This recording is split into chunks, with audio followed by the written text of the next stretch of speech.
ओम शांति। आज प्राण प्यारे अव्यक्त बाप दादा की अव्यक्त मुरली है 22 जनवरी 1971 की। आज की मुरली में बाबा दिल तख्त नसीम बच्चों की निशानियां बता रहे और साथ ही साथ सेवा के द्वारा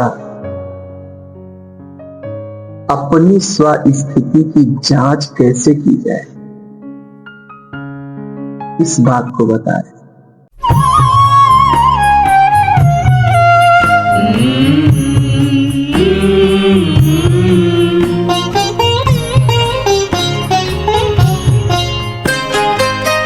साथ तुम्हारा प्रभु कितना है प्यारा, साथ तुम्हारा प्रभु कितना है प्यारा।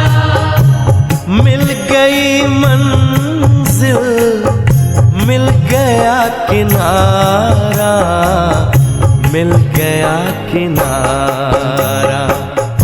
साथ तुम्हारा प्रभु कितना है प्यारा, साथ तुम्हारा प्रभु।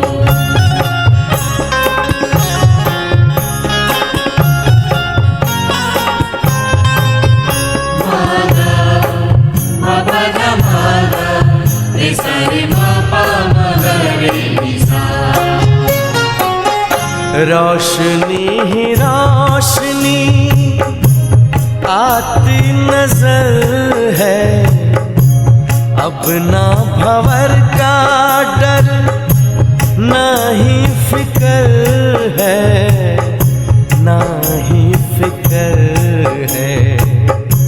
हाथ में तेरे जब हाथ है हमारा, साथ तुम्हारा प्रभु कितना है प्यारा, साथ तुम्हारा प्रभु।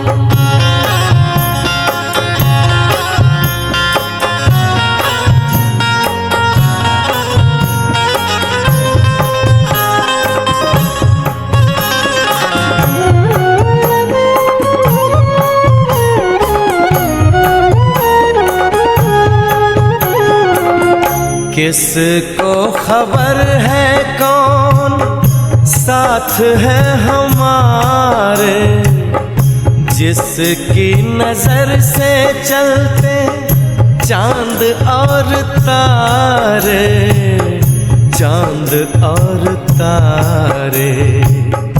कितनी ही बार तुमने पार उतारा, साथ तुम्हारा प्रभु कितना है प्यारा, साथ तुम्हारा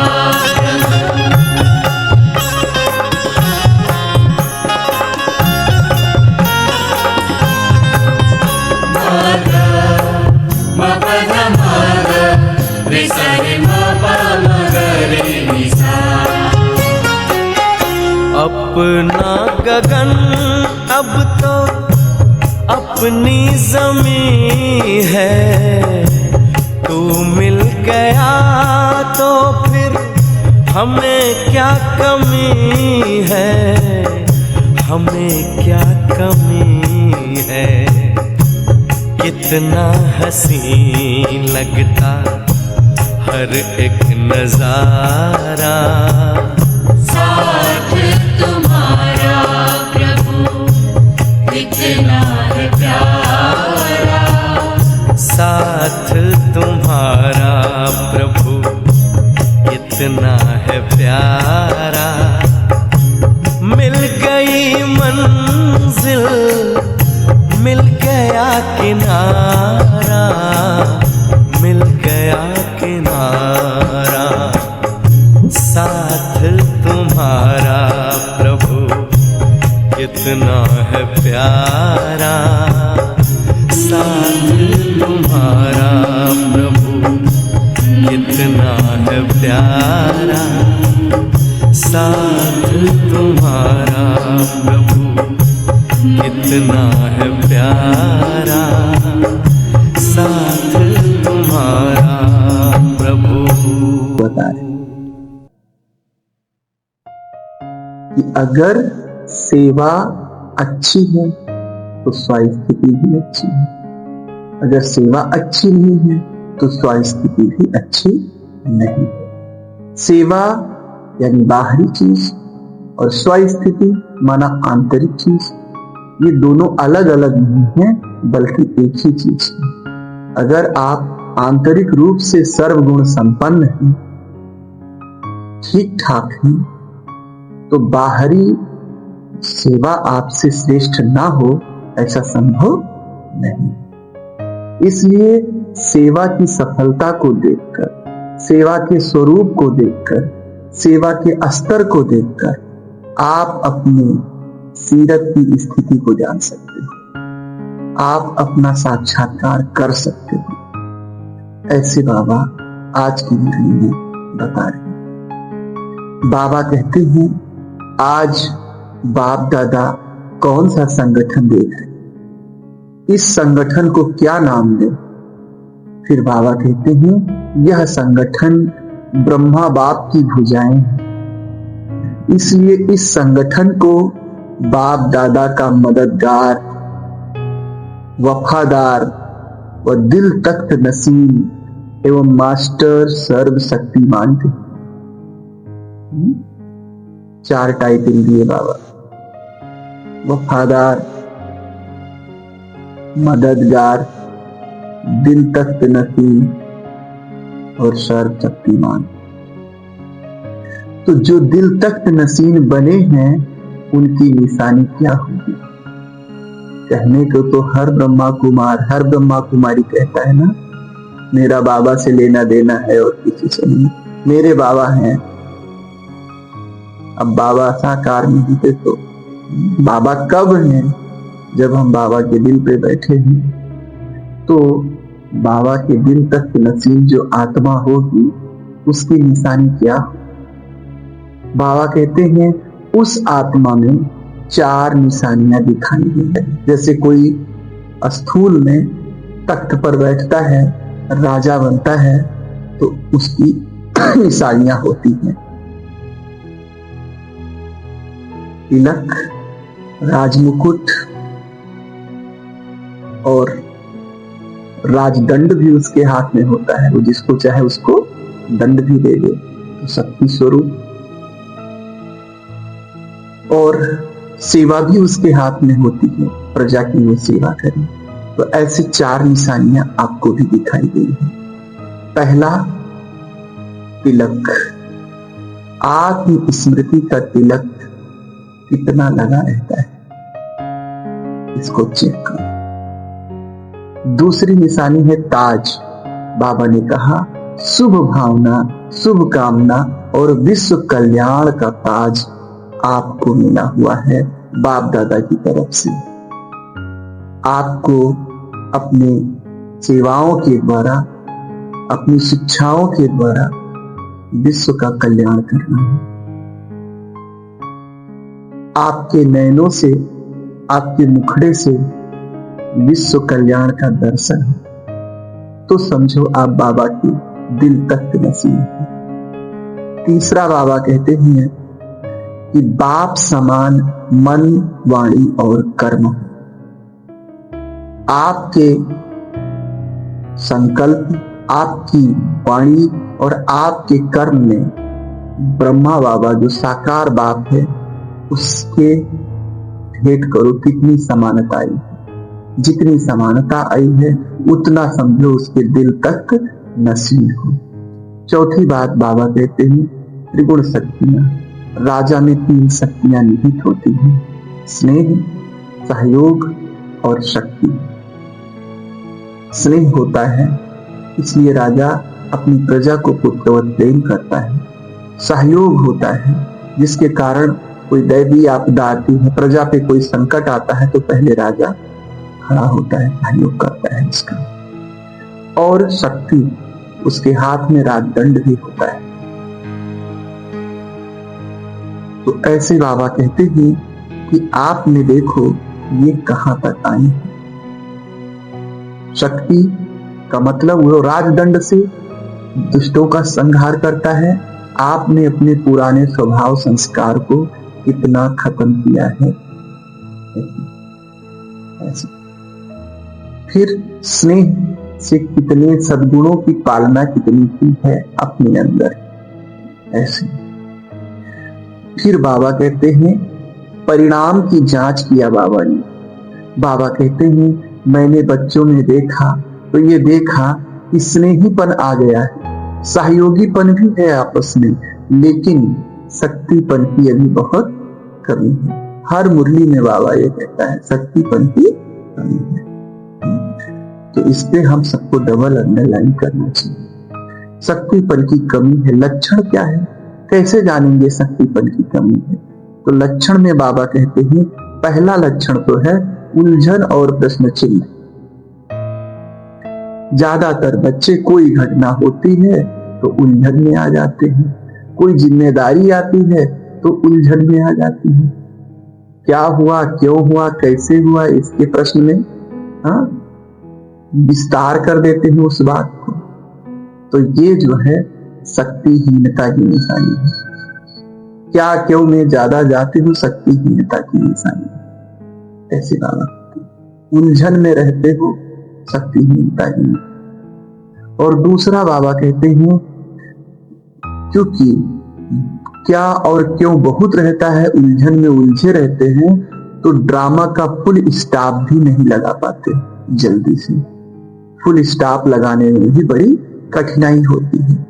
अगर आप कोई घटना घटी, बड़े से बड़े, छोटे से छोटी, फुल स्टॉप लगाने में कठिनाई होती,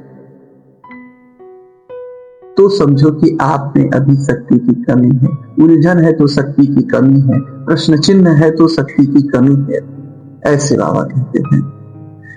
और बाबा कहते हैं मर्यादाओं का उल्लंघन। मर्यादाओं का उल्लंघन, अगर आप में शक्ति कम है तो आप ब्राह्मण कुल की समस्त मर्यादाओं का पालन नहीं कर सकेंगे। तो मर्यादाएं निश्चित रूप से कोई ना कोई मर्यादाएं उल्लंघन हो ही जाया करेगी। और बाबा कहते हैं कि सेवा के माध्यम से आत्माओं को सभा में लाएंगे। जब ऐसी शक्तिहीन आत्माएं जब सेवा में जाएंगी तो क्या होगा, उनके सेवा से प्रभावित होकर थोड़ा बहुत आत्माएं जब कोई जनरल कार्यक्रम रखोगे तो उसमें आएंगी। जैसे रक्षाबंधन रखे, कोई बड़े बड़े प्रोग्राम्स रखे तो उसमें बहुत आएंगे, सभा में तो आएंगे, लेकिन समीप नहीं बन सकेंगे, क्योंकि आप में व्यक्तित्व नहीं है, आप में कमियां हैं, शक्तिहीनता है। शक्तिहीन के इर्द गिर्द कौन घूमना चाहता है? आप जानते हो सूरज के चारों ओर 9 ग्रह घूमते हैं। जितने भी आकाशीय पिंड है सब किसका चक्कर लगाते हैं? सूरज का। क्यों लगाते हैं? क्योंकि सूरज का द्रव्यमान सबसे अधिक है, सूरज के अंदर पोटेंशियल पावर सबसे अधिक है, इसलिए सूरज सारे ग्रहों को अपनी ओर आकर्षित किए हुए है। और उस आकर्षण के कारण चारों ओर सब उसके चक्कर लगा रहे हैं। कोई सूरज को छोड़कर जाना नहीं चाहता। अगर आप में शक्तिहीनता है, पावर की कमी है, तो आपके चक्कर कौन लगाएंगे? ज्ञान का प्रकाश नहीं है, समा नहीं बने हो तो फिदा कौन होगा? ऐसे बाबा कहते हैं। तो शक्तिहीन आत्माएं क्या होगा उनके द्वारा जो सेवा होगा? उनकी सेवाओं में, सभा में तो आएंगे लोग, लेकिन समीप नहीं आएंगे, ना बाबा के समीप पहुंचेंगे। जो शक्तिहीन आत्माएं होती हैं, वे जब सेवा करने जाएंगी तो दूसरों में इतनी शक्ति नहीं भर सकेंगे कि वे ब्राह्मण कुल की मर्यादाओं का पालन कर सकें। आत्माएं कोई ना कोई मर्यादाओं का उल्लंघन करती रही, क्योंकि हम स्वयं कर रहे हैं, तो हम दूसरे को भी उतनी शक्ति नहीं भर पाएंगे कि वे मर्यादाओं में बनकर रह सकें। हमारे स्टूडेंट्स भी ऐसे ही होंगे। फिर बाबा कहते हैं सेवा सीरत का आईना है। जैसे स्थूल आईने में सूरत देखी जाती है, ठीक वैसे ही सेवा कैसे कर रहे हैं आप, उसके द्वारा आप अपनी सीरत को देख सकते हो, आप अपनी स्थिति को देख सकते हो कि हम कितना श्रेष्ठ बने हैं अब तक, कितना महान बने हैं अब तक। बाबा कहते हैं यदि स्टूडेंट्स सुनते नहीं, ऐसी शिकायत आती है, बहनें उलाहना करती हैं कि हमारे वहां तो स्टूडेंट्स हमारी सुनते ही नहीं। तो बाबा कहते हैं कि अगर ये उलाहना आता है कि स्टूडेंट सुनते नहीं, आगे बढ़ते नहीं, तो ये टीचर्स की अपनी कमी का प्रतिफल है। आप में कमी होने के कारण जब स्टूडेंट्स जब टीचर्स की कोई कमी देख लेते हैं, कमजोरी देख लेते हैं, तो कमजोर को कौन फॉलो करेगा, उसके इंस्ट्रक्शन को कौन मानेगा। इसका मतलब ज्ञान तो है लेकिन आप में व्यक्तित्व नहीं है, आपका व्यक्तित्व शक्तिशाली नहीं है। ऐसे दूसरा बाबा कहते हैं और सीरत क्या देखना है, केवल देवता बनना लक्ष्य नहीं है कि देवता बन जाएंगे। वहां की जो चंडाल होगा, जो मरघट पे रहेगा, उसको भी देवता ही कहा जाएगा। वहां का जो साधारण प्रजा होगा, मोची माला पहनाने वाला, उसको भी देवता ही कहा जाएगा। तो देवता बनना कोई बड़ी बात नहीं है। वहां का जो कारीगर होगा, खवई मिस्त्री, जो महल बनाएगा आपके लिए, उसको भी देवता ही कहा जाएगा। विश्वकर्मा देवता क्या करते थे, महल बनाते थे केवल देवताओं, तो उसको भी देवता ही कहा जाएगा। तो देवता बनने का लक्ष्य नहीं रखना है, देवता बनना है। ये तो इस संदर्भ में यहाँ की दुनिया को देख के कि दुनिया तो देवताओं से भी घिरी हुई है, तो मानव से भैया हम देव बनना है, उनकी तुलना में तो उठ गए। लेकिन आपका जो बाप लक्ष्य दे रहा है वो ये दे रहा है कि सर्वगुण संपन्न बनना है। देव बनने का लक्ष्य नहीं कि केवल देव बनना है। देव तो नॉर्मल व्यक्ति ही कहा जाएगा, और जो नारायण गद्दी पे बैठेगा उसको भी देवता ही कहा जाएगा। तो इसलिए आपका लक्ष्य केवल देव बनने का ना हो, अपितु सर्वगुण संपन्न बनने का। जितना सर्वगुण संपन्न उतना ऊंच पद पाएंगे, ऐसे बाबा कहते हैं। बाबा टीचरों को निर्देश देते हैं, टीचरों के लिए कहते हैं कि टीचर यह नहीं कह सकती कि ये मेरा नेचर है, मेरा स्वभाव ही ऐसा है। ये आपका देह अभिमान है। फरिश्तों का भान लेना चाहिए आपके जीवन में। आपका नेचर तो फरिश्तों वाला होना चाहिए, और आप कह रहे हो ये मेरा नेचर है।